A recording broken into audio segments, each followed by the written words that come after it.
when I look at all of these, All of the cows. yeah, especially that particular kind of cow, basically the whole Ulster cycle of, the chieftains this and chieftains that. And then you go and you look at the geography and you realize you're talking about like 100 square acres of land. And you're like, wait a minute, this is like neighbors. Hey. Yeah. But that's a thing. That's a focus that is also really important in Jeff's view of Glorantha. And I think we have to recognize this. I get that in terms of the community, the clan, the family. I'm talking about something else. I'm talking about something else. Yeah. This was his penny dropping moment came when he visited Mycenae on a college tour, I think it was. And you're standing on the greatest fort that anyone's ever built, and you're looking out on a landscape made of legends and your neighboring cities that are run by your enemy kings or your brother kings are within eye shot. Exactly. Yeah. No, I know exactly what you mean. Looking across the landscape, kind of like this whole epic is just about these few, especially to an American. Yeah. Especially to an American, you're like, wait a minute, this is a cow town. Who cares? That incredibly local focus of things is really important to the way Jeff sees Strata. Do you remember when you first saw the maps of, say, Holy Country and Esrolia and the Faroes Island and Dragon Pass, when you first saw that map and he actually had a scale there, and you said, wait a second, this is tiny. And there was they're tiny. They're a little dot.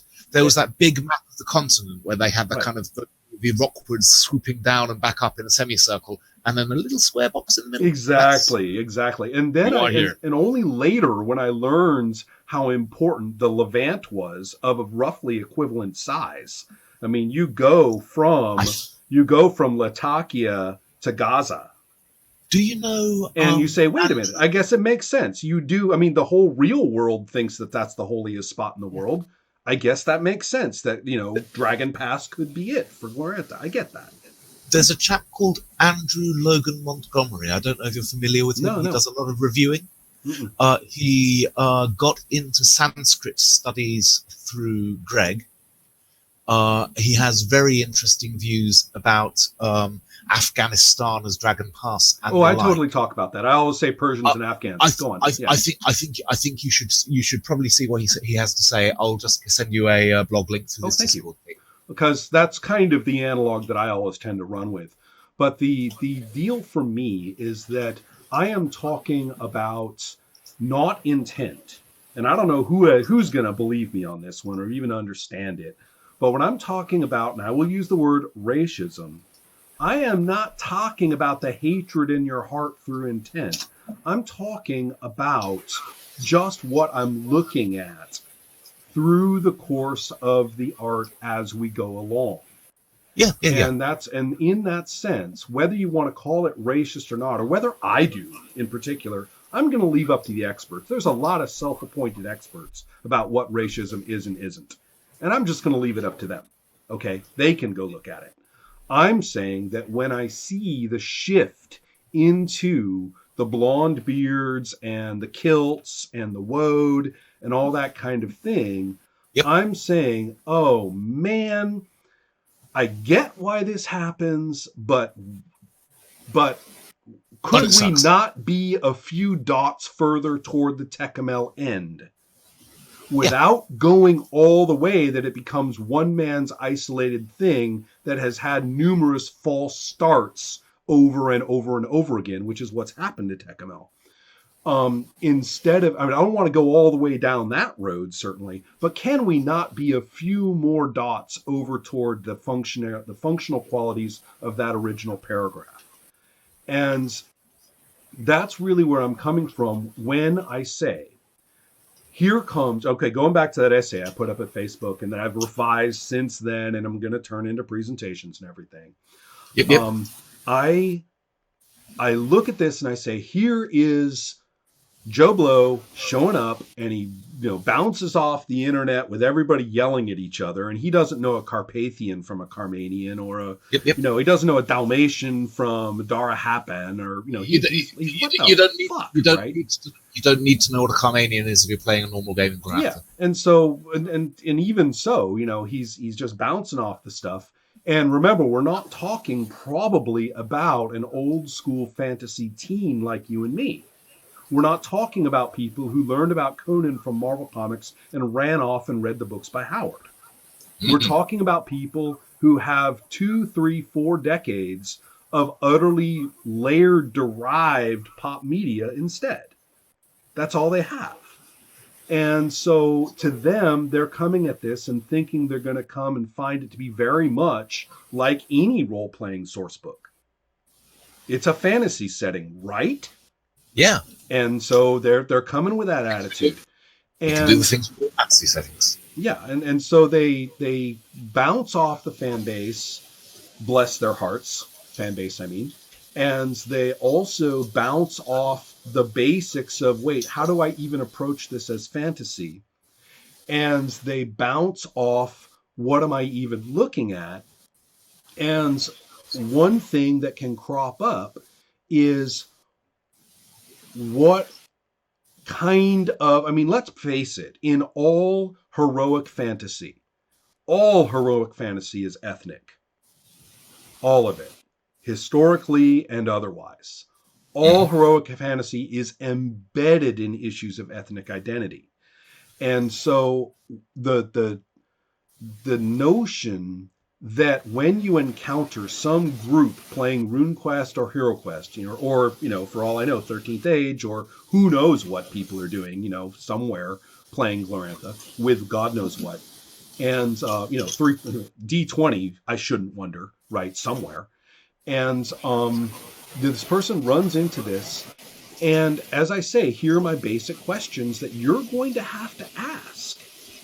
You're going to have to ask, how white is this? Not as a judgmental thing. I've got my own judgments, but you're going to have to ask this group,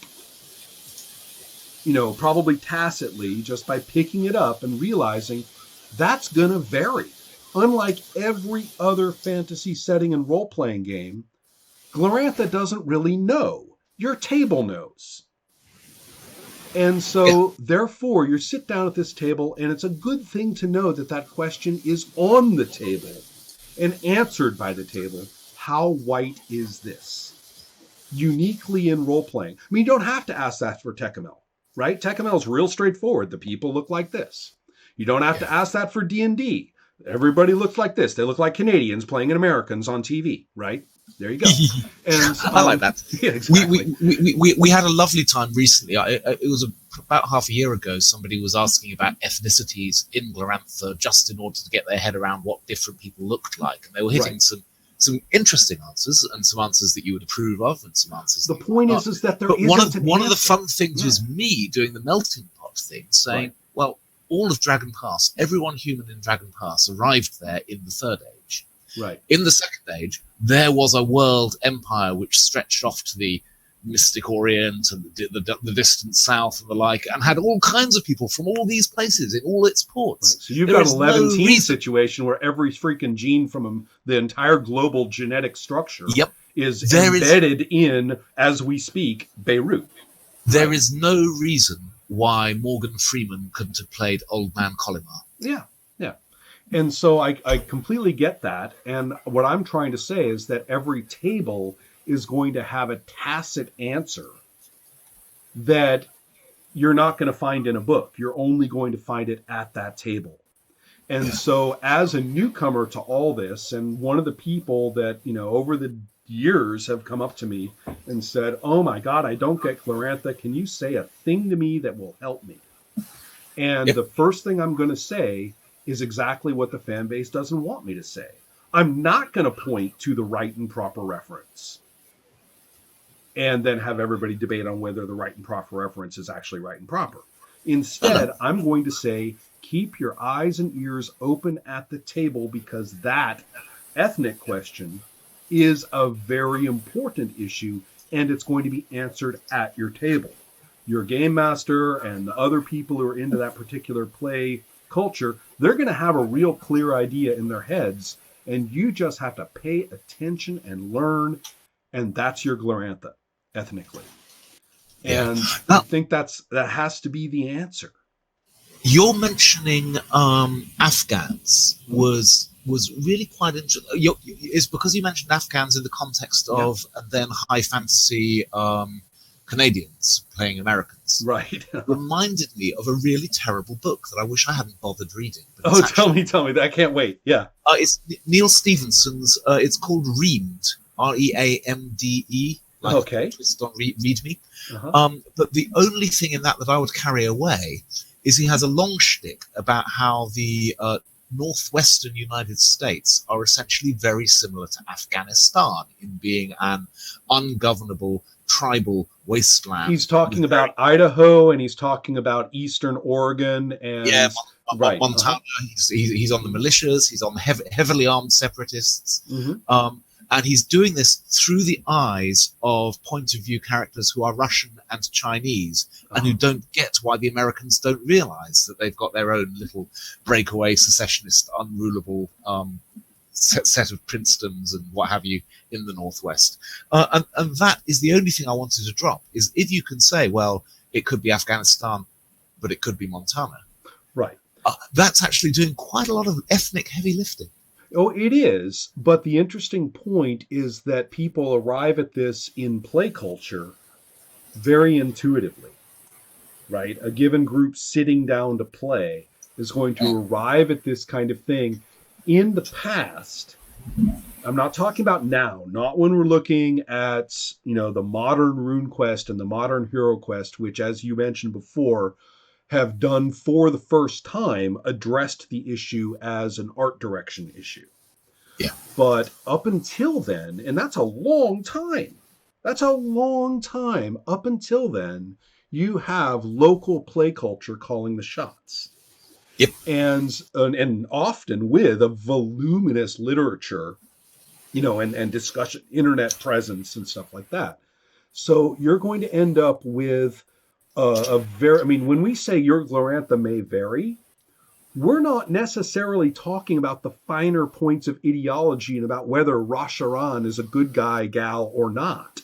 Yeah, right? yeah. I mean, I could talk with you about that right now, and my 18-year-old self, who winkled Rasharan out of that mess of prose back then, would love to talk to you about that. But that's you and me because we're fucking crazy. Yes. Right? It is good to realize this. Yes. But everybody else out there, when we say your Glorantha may vary, how white is it is a prominent question. It's not a racist question, except in the technical sense rather than the intentional accusatory sense. And it is not it's not an accusatory question. I don't have an answer. I have my answer, at my table, which is the only thing I can possibly bring it to. And so, unlike you're involved in the publishing, and so there's other questions about how are we going to present it. I don't have that problem. I just have a table. So the interesting point that I'm trying to get across to the reader in that essay, and this is why I wanted to talk to you about it, because you had this very interesting thing. You understand why it is, particularly in the UK, everything kind of snaps into the British Isles and points north. I get that. But we are quite insular. Right. It has been noted. But and I'm not even making a big thing about that. I'm just saying I get your point about how that happened and how it was a matter of, do you want people to freaking play or not, right? And then I also recognize your own commitment to saying, actually, let's get more of a worldview fantasy into that and reference cultures that most people aren't familiar with and suck it up that we have to explain a little and depict a little to get the extra mile out of that.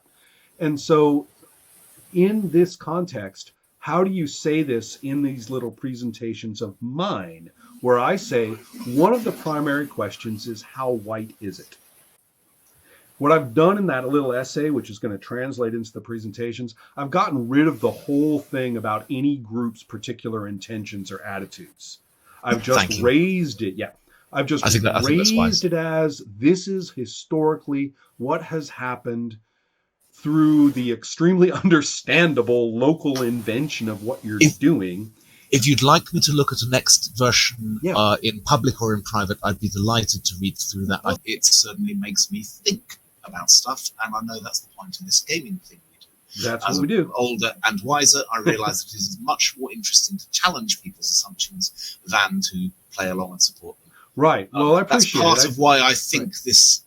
There's some current discussion around whether HeroQuest is just HeroQuest the HeroQuest until they can always HeroQuest the HeroQuest, and they've done this so long that they're really good at it, and blah, blah, blah, blah, blah. I saw your post about that, and I said, that's a whole lot of gun that I'm going to have to get to later rather than just diddle on a Facebook thread. Yep. And that's totally reasonable. And if you saw my thing on the Red Goddess as the counterpoint. I haven't been through it in detail yet, but it's kind of like get back to it when I can. It essentially went like this. If you're going on a quest, if you're doing a thing and you say, I'm going to win because I'm doing what the goddess did and the goddess won, then the reasonable question is, well, are you actually a good stand-in for the goddess? And they'll say, yeah, I'm a lunar priestess. And it's like, no. Have you been betrayed, abandoned, tortured, murdered? And are you a poser or not? Only people who really get the goddess can do this. Once you've gone through that, then you can stand in for the goddess. And until that, you are going to lose when you do the things. Right.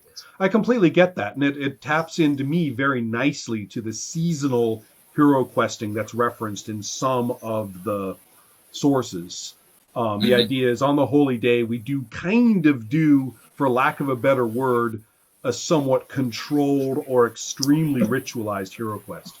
Very ritualized HeroQuest, a sort of temple reenactment with always the ever-present risk that somebody else you don't measure up. First of all, the risk that you don't measure up, which is what you just mentioned. Maybe you've been a shitty community, and no, you're not going to get the blessing of Israelia. Thank you very much. Yeah, that's one. But thing. Also the risk that somebody else is going to come in from outside. Exactly correct. Say, hey! You never know when your holy day is someone else's unholy day, and the dude from Zorak Zoran suddenly says, "Oh my God." It looks like we have to reenact this battle after all, right? So that's our job. Yeah. Right. Yeah. And so the beauty of RuneQuest, all those motivations for the enemies. Yeah. And so then you do these things, and who knows? Maybe they were doing their ritual hero quest too, and are quite irritated it gets interrupted by you. Yeah. So that's fine. But then, of course, you have the fun next step, which is what I talked about in the essay, and which we have talked about with our cohorts all these years, which is then you get funky with it. The Lunars go ahead and have their weird ideas that you can start manipulating it, that you can start getting things from it, come back with more than just a blessing. You're coming back with a freaking, that hammer? You mean this hammer? You're coming back with the bat, let's face it. Yeah, and so, exactly. And so you do this kind of thing, and then all of a sudden you have, the hero wars. I get all this. This is very much the mythology that you and I are familiar with when you have, Perseus acquiring this particular item. So with all this stated, it's the encounter of the newcomer who I think is not well served by the history of fantasy, both in literature and in role-playing.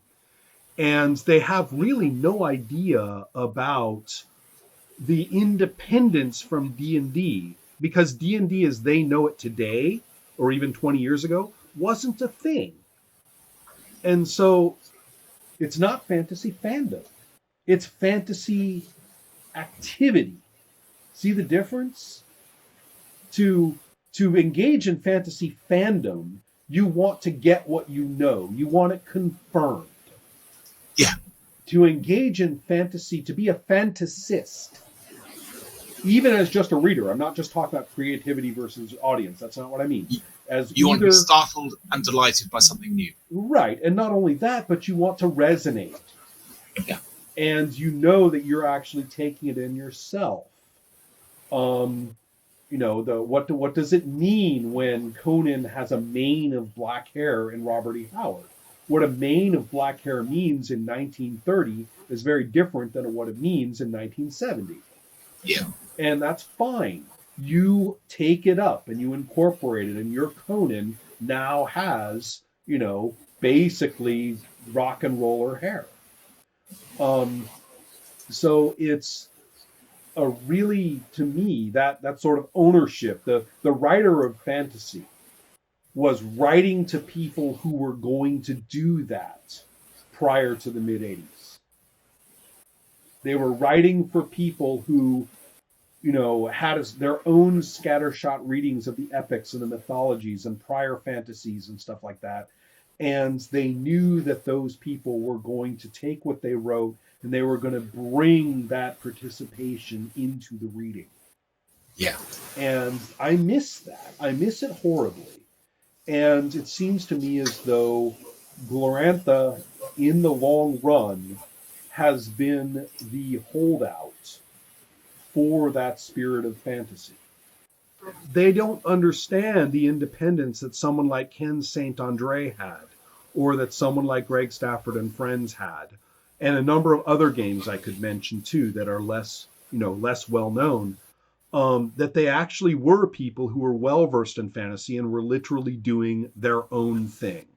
Yeah, and that the snap together of what fantasy is, that I'm going to say in literature, I'll arbitrarily pick the Belgariad as probably being the tipping point. There could be a couple of others I could mention, and certainly a run-up to it. Thieves' World is a run-up to it, for example. Yeah. But I'd say the tipping point comes with... What specific thing happens after that tipping point? That's what I need to understand that to know if your examples are good. Right. What it means, it's what I call pink slime fantasy, like pink slime meat. Extruded meat product. Exactly correct. It's fantasy as extruded meat product, where you know that when there's a new author and a new series that it will taste like this. Yes. And that the things in it... Are you familiar with, and this is, I'm asking this as a generous person, are you familiar with Diana Wynne Jones's Tough Guide to Fantasyland? No, I haven't. You'd love it. Mm-hmm. It basically dissects the pink slime. It's a really, really, really... I have a fair amount of work of my own on that, and I'd love to read it if somebody's done a better job than me, then I'd actually get something out of that and really... Diana Wynne Jones is a very funny writer, and she felt strongly about this, and the book is beautiful. Yeah, so I have myself, put some thought into... I have a little video essay called 3 Fantasies, where I distinguish among D&D fantasy and fantasy heartbreaker as a role-playing phenomenon, and then pink slime, because they overlap, but they're not the same 3 things. So I talk about what those are and how they interact possibly. But the thing here is that if you have people who have pretty much come from there and they're interested in this Glorantha thing because apparently it is a thing and people they like or respect are talking about it, and then they bounce off it like this, I'm trying to provide the questions that they know they need to ask and have answered. Maybe not answered directly verbally, but know that they're going to be answered just by the way people play. Well, and I think how wide is it is a valid question for that. And I respect where you're coming from on this. I'm pretty sure that quite a lot of people playing these games, who've been playing these games for years, don't know that they need to ask these questions. That's where I'm getting. This is where we're in Plato's cave. You're fumbling in the dark, quite happy fumbling in the dark. Fumbling in the dark can be a really fun activity. I enjoy it myself. But my concern would be, if your essay says the most important thing you need to know if you, O gentle newcomer, are thinking of gaming in Glorantha, is there's a huge argument that's been raging for decades about That's what I'm not going to do. Yeah, you're right. Please don't do that. I'm trying to gentle. You'll find in the new draft that I make the whole thing more gentle, and I'm talking more about how there's been a spray, and that some of those endpoints of sprays are publications, and some of them are not. Yeah. All right. Well, I'll leave you with thanks, and that I think we shouldn't schedule a time at the moment, but we will agree to schedule a time as we go along. How's that sound? Yes. Yeah.